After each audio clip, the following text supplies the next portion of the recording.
Hey, Joel Ben Izzy here, coming to you from Berkeley, California, and sending greetings to the Cape Clear International Storytelling Festival. And I thought I might just tell you a little bit of the backstory of how this festival came to be. Because I actually remember the moment it began. This was back in the 1980s, and I was a young traveling storyteller just plying my craft, really going anywhere I could find an audience that spoke English or something like it. And I landed at a school in Zurich. American International School of Zurich, and I was walking down the hall and met a young English teacher who said, "Well, what brings you here?"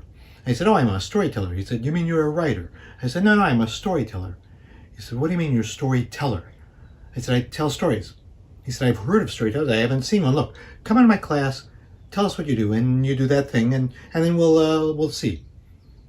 Well, it turned out he was a natural storyteller. He'd done it all his life, but it hadn't occurred to him that there were people traveling around doing this, making their living, our living, telling stories.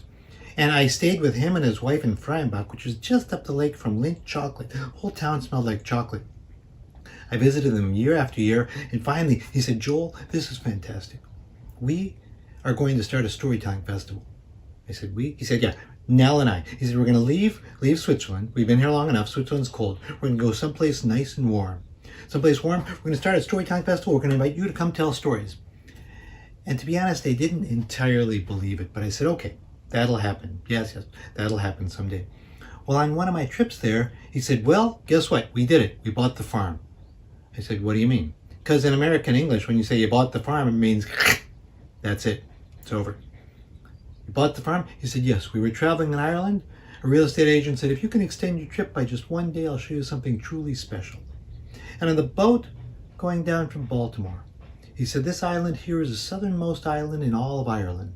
And the southern 60 acres of this island are for sale. There's an old house, the southernmost house. There's another house too. You could live there.'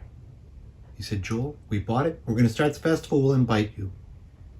To be honest, I didn't quite believe him. And somewhere on that trip, we got to arguing, telling stories. I don't know what it was. You know what it was? We were debating about the highest tides in the world, maybe because of boats in Ireland and things. And I said, "Yeah, I know that for a fact. The highest tides in the world are by Dover. They're 30 yards. He said, "Joel, the highest tides in the world are by Dover. They're 30 feet. I said, "No, they're 30 yards, because I'd seen it in the 7th grade science video and couldn't be wrong. We looked it up in an encyclopedia, which is how you used to get information, and I was wrong. And I said, "All right, you win. What do I owe you?" He said, "I'll tell you what. You got to buy me a beer, but the beer has to be Murphy's beer, and you have to buy it in Cotter's Pub on Cape Clear." Well, sure enough, it all came to pass exactly as he'd said. He and Nell went to Cape Clear. In 1994, I came to the first festival and told stories with my wife, Tali, and my son, Elijah, who is just under 2 years old. He's now just turned 28 years old. And that little festival grew into the most wonderful gathering of storytellers, anywhere really that I've ever been.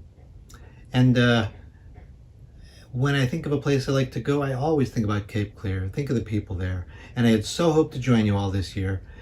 And of course we can't. As the saying goes in Jewish tradition, people make plans and God laughs.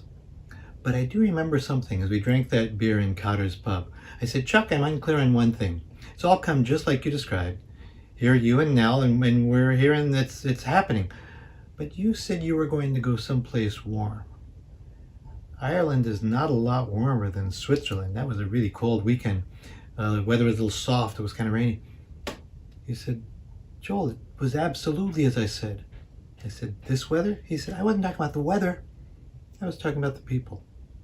So, hope to see you there next year. Till then, stay well.